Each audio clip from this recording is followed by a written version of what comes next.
This entire cheesecake is less than 1/3 of the calories of just one slice from the Cheesecake Factory. That means if you cut this into 8 slices, each slice has less than 50 calories. And this whole cheesecake is 64% protein, and we didn't even use any protein powder in this entire recipe. Now this is cheesecake making that the Cheesecake Factory won't do, unless they hire me. Today we are making cheesecake, but this time we're actually gonna make a graham cracker crust, but it's gonna be 0-calorie graham crackers. I made a video on it before, but we're gonna make it again.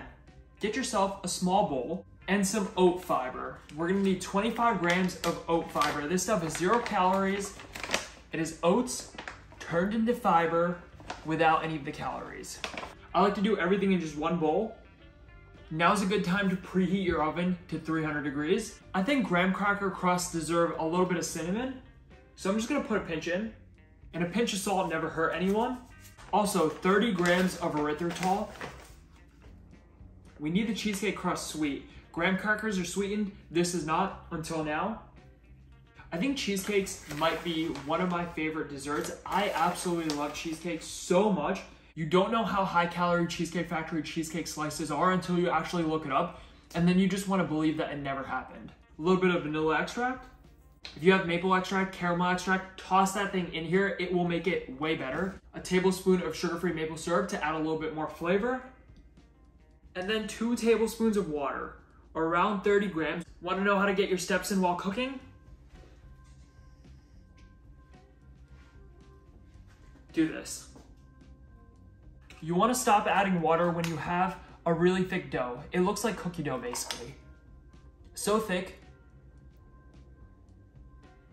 it really takes a very, very long time to fall off the spoon. I have a 9-inch pan right here. It's springform, but it really doesn't work. It leaks, the batter will just go off the sides, and it sticks. I like to take a giant sheet of parchment paper, but before I put it in, go over to your sink, water, give it a quick spray, and then let the excess drip down.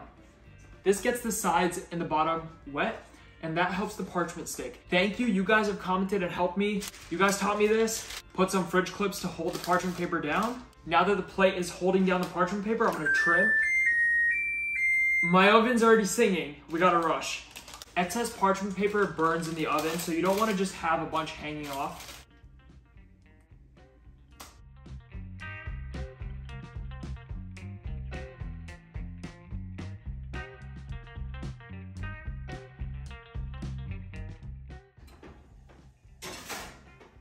Now for our cheesecake filling, we are not gonna use any cream cheese. I know you're making cheesecake without cream cheese. No, we're using Greek yogurt. It's gonna be good, guys. I'm gonna use sweetened vanilla Greek yogurt because I want to. If you have regular, just unsweetened, non-fat Greek yogurt, that's completely fine. Use that, add a little bit more vanilla extract, and add a little bit more sweetener. Anything you want works fine, but this is basically like sweetened Greek yogurt. It's delicious, I love it. It's so good. It kind of tastes like frosting to me, but to most people, it will taste like Greek yogurt. 450 grams of this, which is 2 cups. If you're using those little Light and Fit containers, it would be 3 of those containers. Each one of those is typically 150 grams. You can make any flavor you want. Whatever flavor Light and Fit you get, tiramisu flavor, use that. And we are at 450 grams, which means I'm just gonna eat the rest of the tub. There's not that much in there anyway. To add some more cheesecake flavor, I'm gonna use 10 grams of cheesecake flavored Jello and 10 grams of vanilla flavored Jello. We need 20 grams total of sugar-free pudding mix. Whatever flavor you want, you can use that. It is completely fine. For some reason, I like a little bit of cheesecake flavor, but this vanilla flavor packs a punch. I think it makes it great, so I like to mix and match both. Some people mix sodas in the soda fountain. I mix sugar-free pudding mix. There are so many flavors of this stuff, like white chocolate, like French vanilla. I'm using French vanilla because I am fancy. Bon appetit. There's also butterscotch, there's lemon, there's banana pudding. The flavors are endless. There's only 7, 8 flavors, so they are not endless. But the pudding mix is necessary because it has modified cornstarch that keeps this cheesecake so moist, even though we're gonna use egg whites for protein. And It adds flavor, it thickens it up, it makes the texture perfect, just you gotta use it. Also add a small pinch of salt to this, as much vanilla extract as your heart desires. For the filling, give it a quick mix, but the pudding mix sometimes, it's a little bit hard to dissolve. It clumps up and it doesn't just spread out evenly, but that's okay because look what's in the back, whisking sticks. It's gonna help us. Just give it an initial fast mix up and you will see that there are lumps of pudding mix in this still. It's gonna come out, it just needs to hydrate and absorb water. It's time to add some protein into this. And I know I always say use fresh egg whites, do not use carton egg whites, they won't whip up the same. Well, today I'm going against my word. I wanna keep this easy for you guys. We're just gonna use carton egg whites. We're gonna whip them up as best as we can, but this recipe is very, very forgiving. So it is completely okay if these don't whip up to giant stiff peaks. Sometimes things don't get super stiff and that is okay. Put 138 grams or 9 tablespoons of carton egg whites into your bowl. Cream of a tartar. I'm just gonna take a pinch and sprinkle this in. I've heard people have success with lemon juice instead of cream of tartar. So if you don't have this, you could use lemon juice. Just beat it for a few minutes. It took me around 4 to 5 minutes. And as you can see, if I put this over my head, it will fall. Unlike when I use fresh egg whites, those are so much stiffer and the peaks are so much harder that I can do whatever I want and it's gonna just stick up in the sky and not fall. But this will fall. So that is why I always use real eggs, real egg whites from an egg. In my other recipes, when stiff peaks matter, but for this one, it really doesn't matter too much. So that's why I use cartons to make your life and my life easier. Remember I was talking about the pudding clumps? If you mix this right now, you will notice that the clumps are going away. I happen to have a perfectly good whisking stick duo right there waiting for me to use. So I'm just gonna use that to mix this up. I don't wanna do by hand. My hand gets enough work. This bowl doesn't need to do any more work for me. My crust is done baking. Mine baked at 300 degrees for 50 minutes. Yours might take a little bit more, a little bit less time. You'll know it's done when it starts to crack a bit. When you touch it, it feels hard.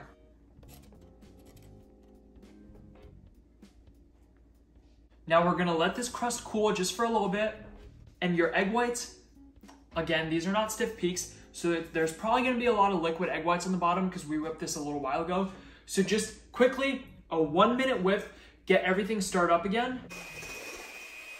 Increase the temperature of your oven to 350 degrees Fahrenheit, not Celsius. Do not burn this. And take around half of your egg whites and put it into your Greek yogurt mixture. Stir this in, and then the rest of your egg whites.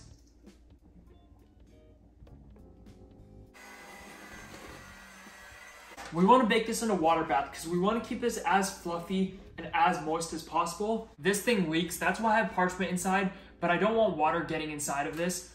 Take enough aluminum foil to cover your body, fold it in half, and just fold the sides up.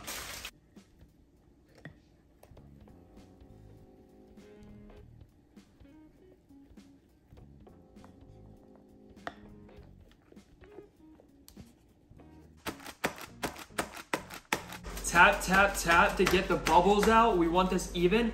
In my microwave right now, I have around a cup of water, just getting it up to a boil right now, high heat for a few minutes, because we're gonna water bath this bad boy to keep things moist and airy and fluffy. I'm gonna add another cup of hot water in, just because I don't want the water to disappear and it's gonna evaporate as it gets warmed up. And I will see you when that's done. I poked it with a knife and the knife came out clean, which means we're good. Ooh. And with the water bath, this took 55 minutes to bake. Without the water bath, it might take 45 minutes. The water, it can only get to a certain temperature, which is the boiling temperature of water, 100 degrees Celsius if I'm not wrong. And then it just evaporates and goes away, which means it's gonna take longer to cook in a water bath just because that water is never gonna get super, super hot. It will get hot, boil, and then be gone. So with a water bath, around 55 minutes. Without a water bath, You can cut 10 minutes off that time and you should be perfect.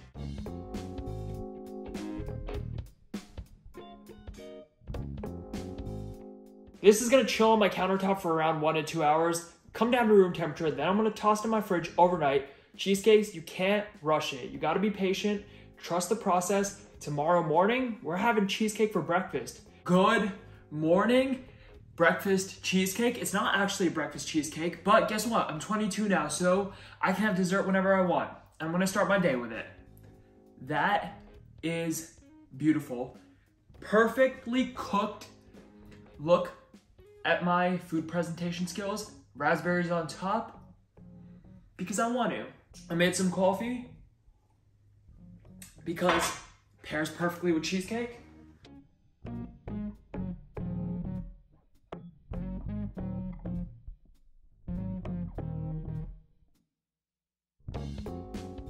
Calories and macros for this entire cheesecake will be on the screen. Whole thing, 375 calories, 60 grams of protein. That means 64% of this is protein.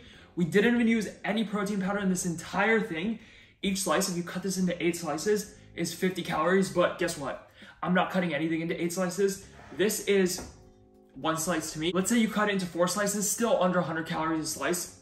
Nuts. Look at that. Look at that crust. Look at that crust. It holds up perfectly. That graham cracker crust on the bottom, stuck to the cheesecake. And we use such a thin layer of crust. It just works.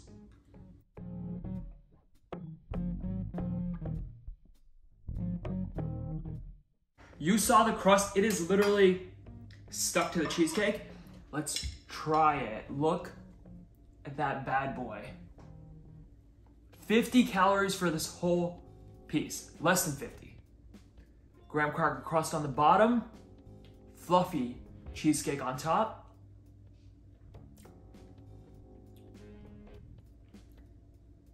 It's perfect. That cheesecake pudding mix really comes through. And it's so vanilla-y. Take a raspberry, stick it on the cheesecake. I love it. The cheesecake is sweet, the raspberry is tangy, and together it is perfect. That crust, come on.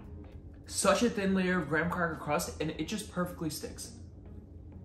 If you know someone who went to the Cheesecake Factory last night and you give them this cheesecake and you tell them it's from the Cheesecake Factory, they would be a little suspicious. This is way less dense, it's more airy, it's more fluffy, but if you wait like a month and then you give them this, they won't be so suspicious. So, you know, to put it in context for you, for comparing it to Cheesecake Factory. But guess what? You can eat 3 of these entire cheesecakes. Literally, make this, make 2 more, make a 3-layer cheesecake, make them all different flavors, and then just eat that entire thing.